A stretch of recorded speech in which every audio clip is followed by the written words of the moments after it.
there is some similarity in the sense that when global financial crisis come, the demand also going down. You know, the banks are all in trouble. You know, and the thing is that it's also affected the whole world. You know, but the difference this time is that you are also going towards not so good economy because you are at the peak, you know, in US.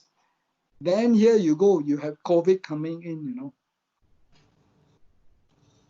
global financial crisis got no COVID. Global financial crisis is just selling all the toxic assets. They are just over committed, you know. Yeah. So but you may want to see what is the impact. Actually, the impact is very interesting, you know. The market is a very dangerous place to some extent. So you need to diversify, you know.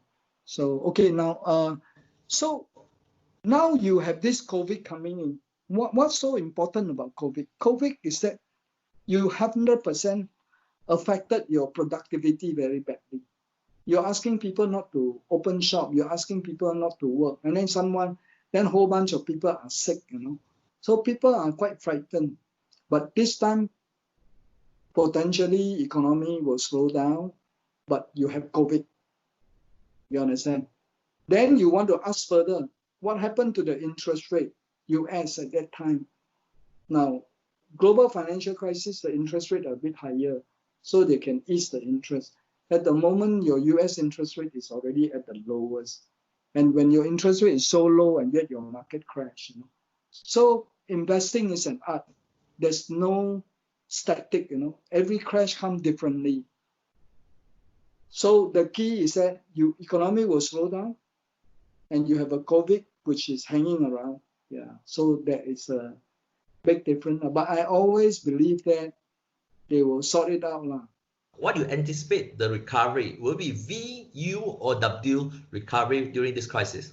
I think these are very theoretical, you know, very theoretical, because you know, when you say crisis come in three forms. One of them is company crisis, one of them is the industry crisis, one of them is a market crisis. But whenever you say crisis, people tend to just talk about the market. You know, it's not true. The company can have a crisis. It's also an opportunity. Sometimes people go and spread a bit of bad news, you know, but it's not true, you know. But sometimes it's true, you know. Yeah.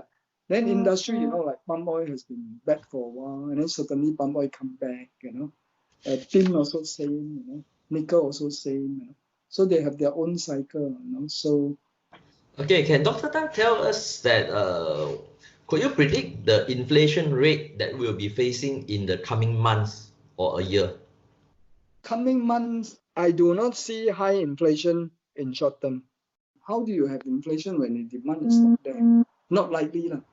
But when they do budget deficit, when they start printing money, that's where later on, when the economy recovers some more, so you have a lot of money out there and the economy recover, that will be the time when they have inflation now. But I don't see inflation in the short term.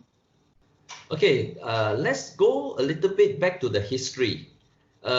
We always read about the Great Depression from 1929 to 1939. Are we going to experience something similar? Everybody talking about Great Depression. Are we living in Great Depression now, or it is fast approaching to us? How long do you think that the depression will last? It's not. Depression, most probably you have 4 or 5 quarters in a row or a few years of negative growth. But anyway, we will not go there. We will not go there. You know why? In the 30s, they not only didn't stimulate the economy, they tightened things further, which will never happen. The new generations, they will go for stimulations. That's why we will never go to depression. We can have a recession, but we will not. When you have 2 quarters of negative growth, it's recessions. It's recession. So I think looks like it's going to happen. First quarter cannot be good. Second quarter also cannot be good.